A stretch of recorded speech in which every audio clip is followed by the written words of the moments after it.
It's coming home, it's coming home, it's coming home. Everywhere you went, everyone you talked to, every English sports channel you watched, you could see these words being shoved in your face as England were unsurprisingly sure of themselves and winning Euro 2020. We only had a glimpse of the arrogance in the 2018 World Cup in Russia, but it all got tuned up as England hosted most of the matches, which gave them an unfair home advantage. But did these words uttered by the media and the fans have an effect on the England national team?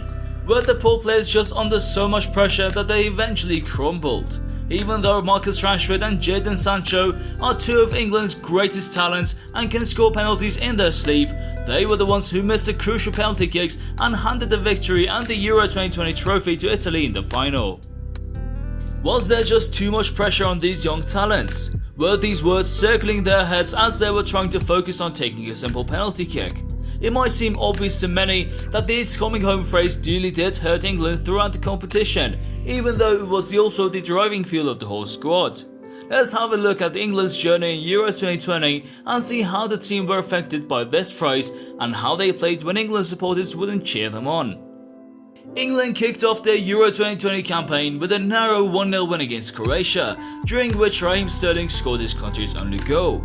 But such a close goal was not satisfactory enough for the overconfident fans of England, who'd been chanting "It's coming home" since before the tournament had even begun.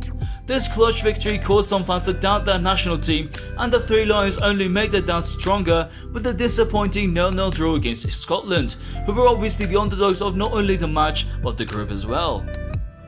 With only one shot on target during their match against Scotland, England fans became enraged with their national team's performance, so much so that you could hear nothing about the cursed phrase.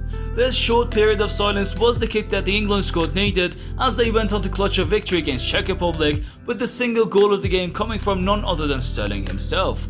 Despite topping their group in the group stages, the campaign was considered to be a disaster for many, as they believed England could never have a chance of reaching the final.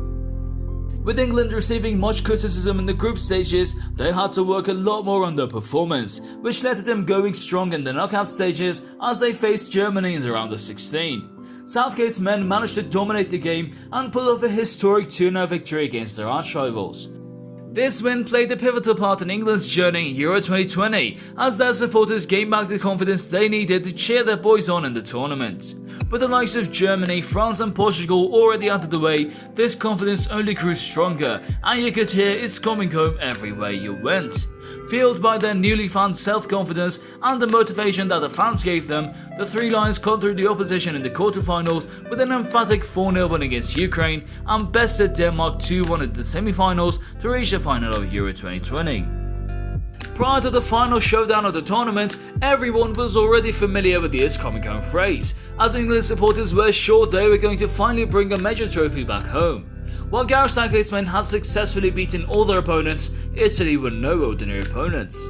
Mancini and the squad had been flawless from the very beginning of the tournament, even though few could have thought they could be so formidable. One could easily see the fear of losing in Southgate's and his players' eyes, as they played it safe in the final. Some say it was too safe, as they only had a total of 6 attempts compared to Italy's 19, with only 2 of England's attempts being on target compared to Italy's 6. Italy had double the possession, double the number of passes, and triple the number of accurate shots.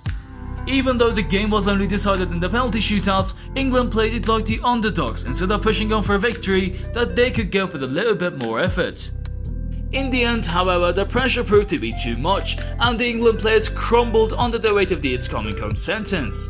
Will England put on a better display in next year's World Cup? Will England fans learn their hard-earned lesson? Leave us a comment and tell us what you think down in the comment section below.